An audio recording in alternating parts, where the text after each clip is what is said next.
This history of studying is 200 years.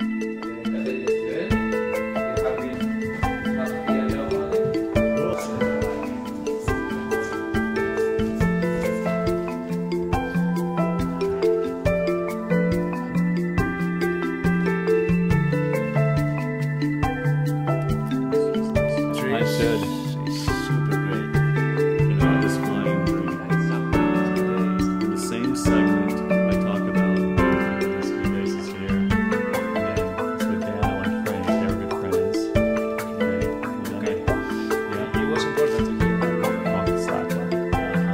And he was the first project. It seemed like Jose could do it or I could do it, but he would help me.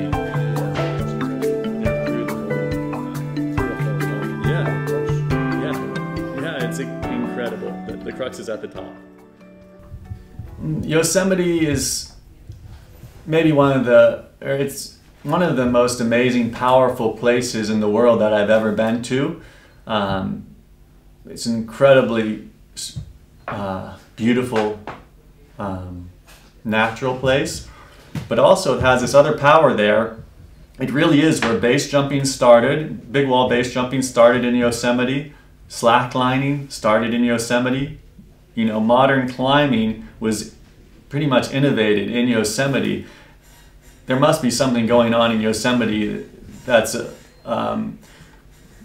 has a stronger energy than other places. I don't know why it all seems to happen in Yosemite. I never know why most humans dream about flying. I think you talk with people and everybody dreams of flying. They say we come from the ocean, you know, but I don't know so many people that dream of swimming as much as they do of flying. We all dream to fly.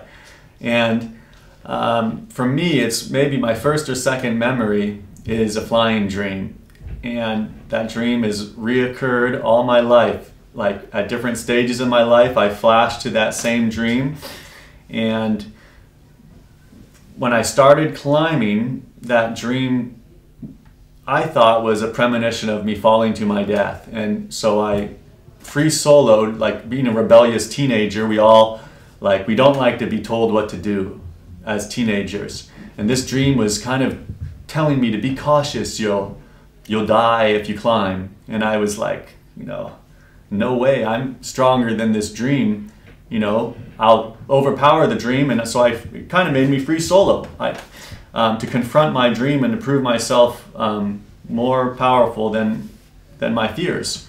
Yeah, I climbed the north buttress of the Eiger, which is it's on the north face, but it's smaller, and it's a steep sport climb called Deep Blue Sea. And that's where I opened up freebase, which is climbing with parachute protection, base free solo. You climb, and the only thing that's protecting you is this parachute on your back.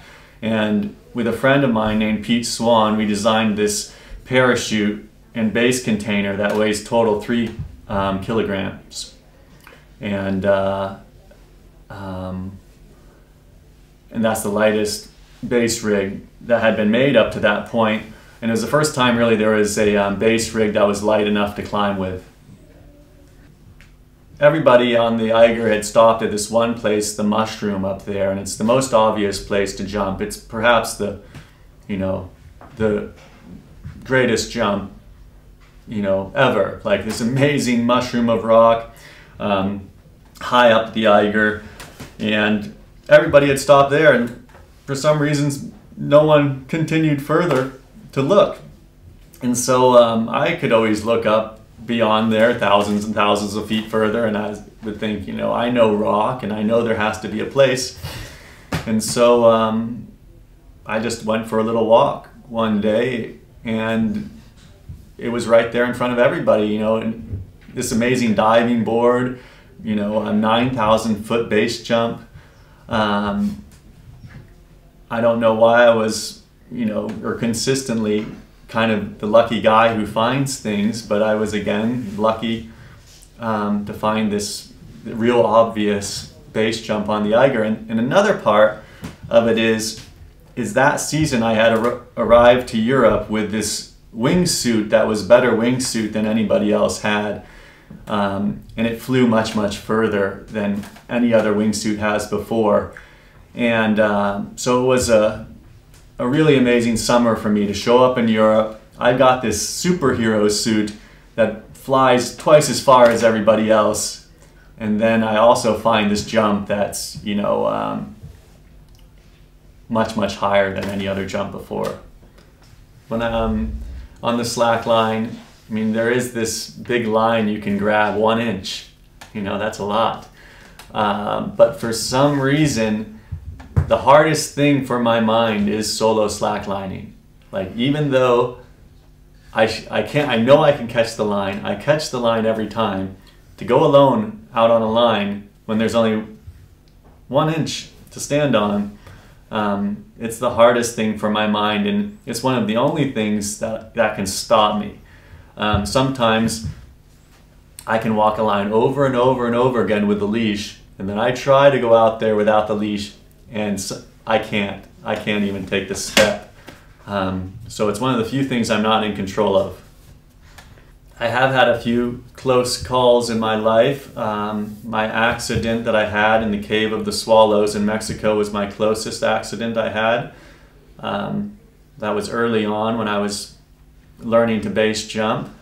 I went to the Cave of the Swallows in Mexico. It's a 1,200 foot pit. So you jump into the earth and you can free fall for about 8 seconds. It's all dark down there, pretty dark. You see in black and white. You can't quite see very well. And I had a parachute malfunction, and it seemed as if I was going to die, but luckily there was a cameraman's rope right near me. And as my parachute went out of control and I was about to hit the wall, and if you hit the wall in base jumping, it usually means you're going to die. And I was about to hit the wall, I saw this cameraman's rope, and I grabbed the rope, and about 100 meters off the ground, and when I did that, the parachute hit the rope too, and it fell over my head, and I couldn't see anything, but I could feel to hold on to this rope, and so I slid down the rope for about 100 meters, sorry, and right before I hit the ground, I stopped myself. It's strange for two totally opposite things to go together, but undoubtedly base jumping and climbing, they go together in some weird way. When we're up there on the walls, people think of it as just grabbing onto the rock and holding on to rock. But in fact, the openness, the air is always there. We're dealing as climbers with the empty space the whole time. But we're saying, you know, almost like try not to think about the empty space. But with base, instead of blocking out the empty space,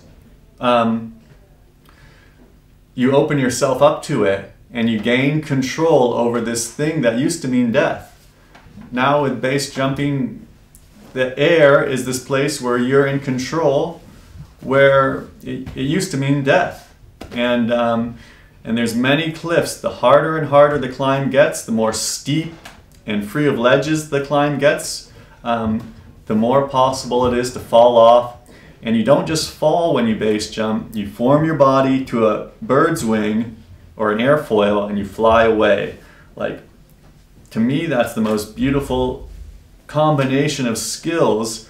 I've trained my whole life to learn how to climb, and now also move my body through the air. Like, it's such a beautiful combination, and I think that it is a future of climbing. And I think people, and I think I'll bring it further, and I think the younger generation is going to bring it much, much further because of their ability to climb harder.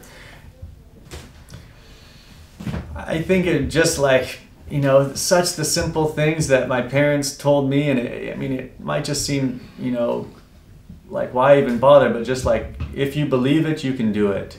Like we can all, like if we put our mind to it, we can do it. And you know, that's what my parents told me as a little boy, and that's what almost every parent tells the little child, is you can do what you believe in.